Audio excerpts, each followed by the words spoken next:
Welcome back to the channel, guys. In this video, I want to answer the questions: is the Sony A7C II worth the extra cash over the A6700 for photos? The image must be so much better to validate the extra amount you pay for the full frame sensor and the camera's capability. But is it the only factor? How about the handling? How do the cameras compare in different photography situations like landscapes, events, wildlife, portraits, etc.? What are the lens options between these two cameras? Isn't the APSC camera A6700 ending up cheaper and lighter with the APSC lenses as a whole? So shouldn't that be a better option even if the images are even comparable? And before answering any of these, why do we even compare these two cameras in the first place? To understand this, I want to put these cameras side by side. Look at them. They are almost the same size. When it comes to portability, A7C II weighs just over 20 grams more than the A6700. But having a full frame sensor, it makes it a much more compelling option to consider. This photo comparison is just one of the comparison videos I made between the Sony A6700 and the Sony A7C II, and you can find other comparison videos in the playlist in my channel. Before we get into the photo comparison between these two cameras, I would like you to identify which photos are shot with the Sony A6700 with the Viltrox 27mm f1.2 lens and the Sony A7C II with the Sony 35mm f1.8 full frame lens. One of them is camera A and the other is camera B. It is really a very close matchup in terms of focal length and aperture equivalence. I also want you to ignore the lens imperfections and focus on the noise and the feel of the images, because that is what people do when you deliver the images to them.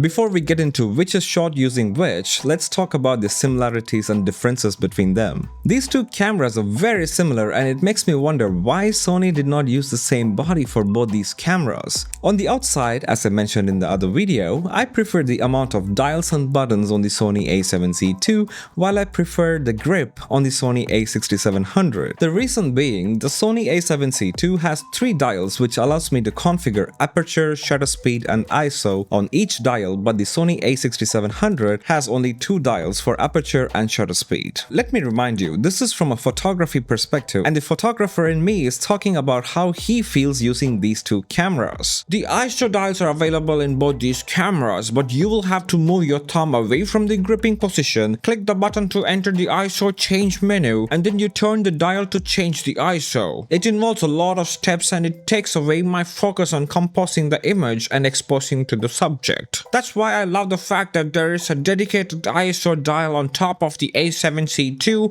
where my thumb rests to quickly change the ISO. It makes manual shooting so much more easier. There are 3 custom buttons on the A6700, which is one more than the A7C II, but I find that the custom button placement on the Sony A6700 is not at all practical and it is difficult to access them. I prefer shooting Sony A6700 primarily for videos, and I will explain more on this in the future video. When it comes to the grip, the Sony A6700's grip is only second to the grip of the Sony A9 Mark III in the entire Sony ecosystem. It is even better than the Sony FX30 or FX3's grip. It stays well in my giant hands for the size of the camera. The A7C II's grip, on the other hand, is very shallow and small for me even to hold the camera, but it can be resolved with the grip from small rig for A7C II, but nothing can add an extra dial on top of the A6700, so for usability the win goes to the A7C II with a grip.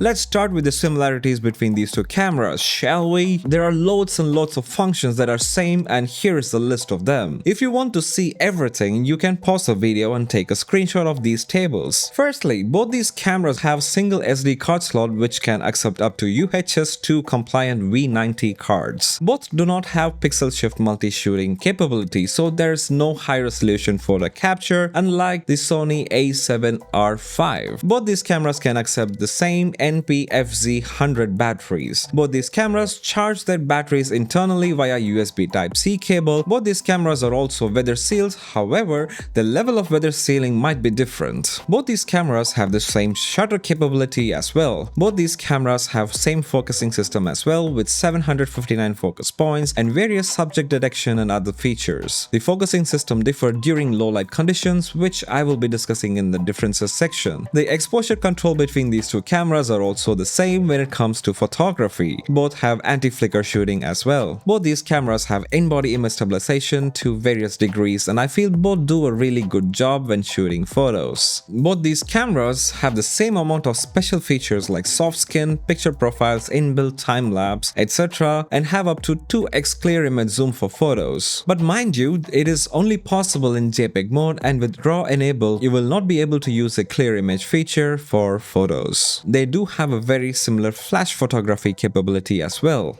They have the same level of playback accessibility features as well, and there's no difference between them when it comes to the input and output interface. Both these cameras have the same capability to stream via USB port, same amount of lens compensations as well. This is where the similarity ends. As you saw so far, the list is extensive, and this is the main reason why anybody would want to think to compare these two cameras in the first place, as you get most of the feature in the cheaper and lighter APS-C camera as to what the more expensive and heavier full-frame camera has to offer. Contrary to the popular belief, I personally believe that the price difference between these two cameras are completely justified for what the A7C II is offering. Apart from the differences that we will see in a moment, I should applaud the engineering effort put into making this camera a full-frame, highly functional pro-level camera that really delivers. As I compare these differences, you will understand why I feel that way. The A7C II comes in an additional silver color. Is it attractive? Not in my opinion.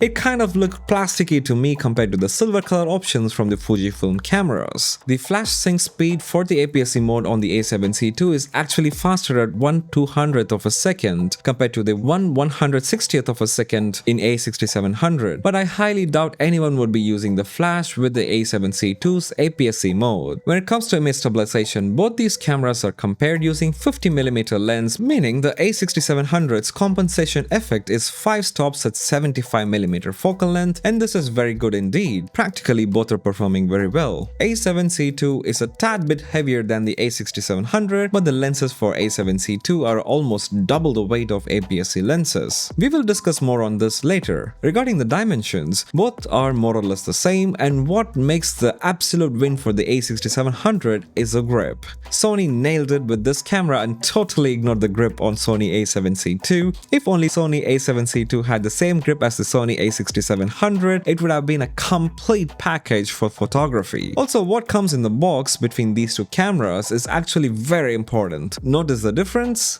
The lack of eyepiece cup. In fact, the A7C II doesn't even have a slot for the eyepiece cup holder. But you would never seriously use these viewfinders as they are crap.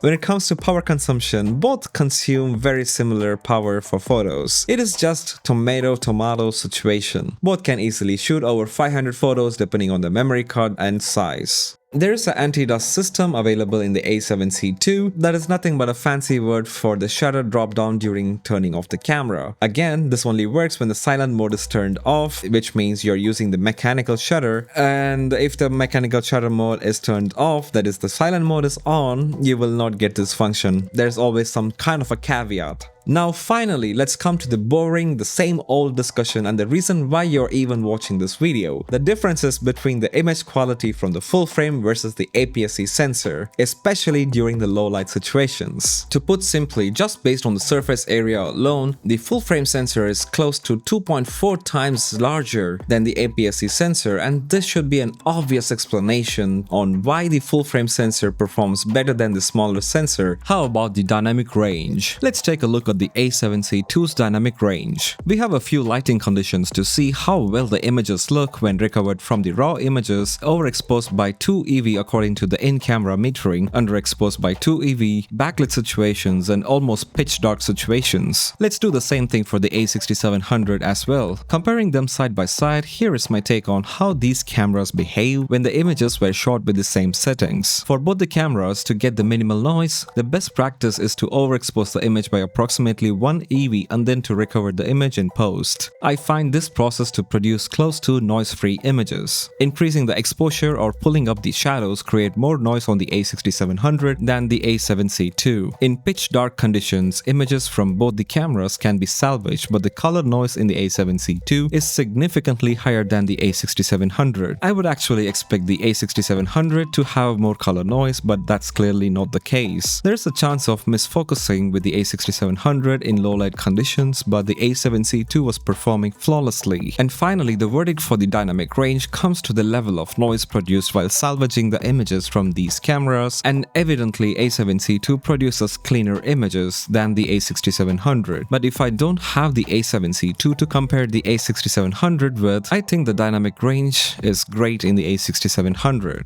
If you want to play with these bare raw files, I have shared the drive link in the description below for the folder containing these raw file samples from both the A6700 and the A7C II. One thing I learned while testing these files is that the A7C II's dynamic range is exceptional at the ISO 800, having cleaner noise even when exposure is increased by 3 times in post, and the files are cleaner than shooting at ISO 12800. The same is not the case with the A6700. You are better off shooting at higher ISOs with the Sony A6700. When it comes to high ISO and low light performance between these two cameras for photos, there is clearly no surprise here. The A7C II blows the A6700 out of the water, but is the A6700 good for low light photos? It absolutely is sufficient in most cases, given that you are using bright enough lenses like f1.2 or f1.4 lenses. Both these cameras have similar recording options but not the same. When it comes to raw images, the Sony A6700 has only 2 recording options, either compressed raw or lossless compressed raw. It does not have an uncompressed mode, but I find that the lossless compressed files are not that bad to edit, and also the lossless compressed raw file sizes are efficient. I never really missed uncompressed raw recording, which the A7C II has. Editing uncompressed raw files might be less demanding compared to the compressed raw files if the file sizes are small, but A7C II has 60 plus megabytes for every uncompressed raw file, whereas only about half the size for every compressed raw file. With the huge size of the raw images, it does take every bit of your computer's power to edit these uncompressed raw files. Both these cameras can shoot 14-bit RAW in lossless compressed mode, and the A7C II can shoot 14-bit RAW in uncompressed mode as well, which is fantastic. If you were shooting in APSC mode in A7C II, there is no option to shoot large sizes in both lossless compressed or JPEG mode, and I really do not feel comfortable shooting the APS-C mode for photos. When shooting landscapes, you have the opportunity to shoot at very slow shutter speeds, but when it comes to models or events or wildlife, you want to freeze the frame, you will have to use faster shutter speeds at the widest aperture. This leaves you with 2 options: either you increase the light on the subject using flash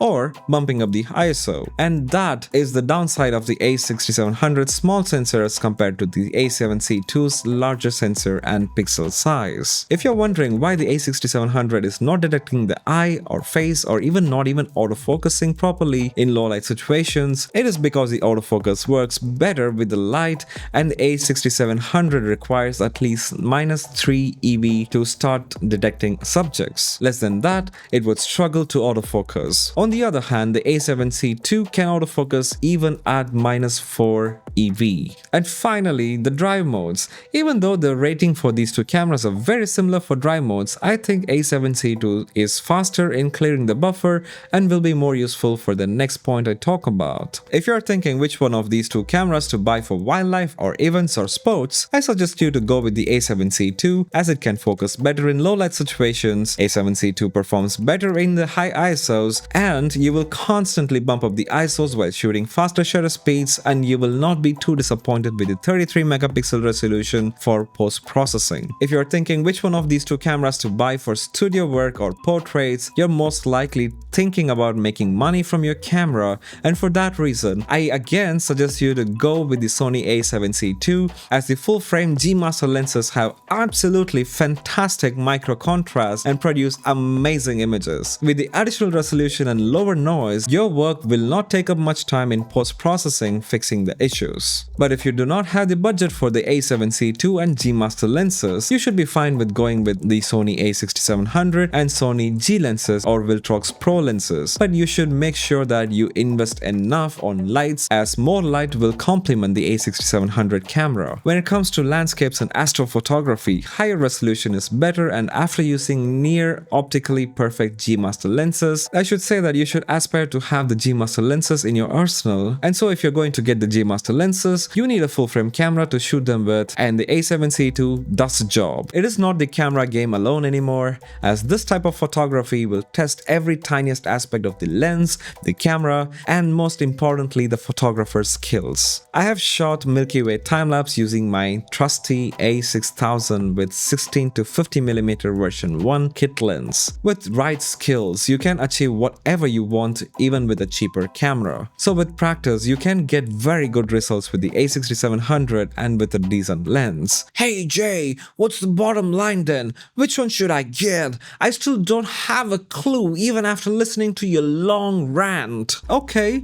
Here's the takeaway. There are three types of photographers in my opinion. The first type is the kind that makes money out of their photography skills, and for those professionals, buying the A7C II is an investment and you will not regret it. The second type of photographers are hobbyists, including travel photographers. It is totally on your personal taste. You will not go wrong purchasing either of these two cameras. If you're happy with the A6700, you'll be totally fine. But if you feel like you're not even satisfied with the Sony A7C II, you cannot be satisfied and you will always want more and more and more and more and more.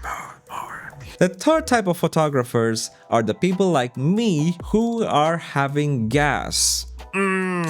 We want to use and feel everything. You better don't get any of these and spend all your time in the Sony showroom trying and feeling the cameras and lenses, and I pity our spouses.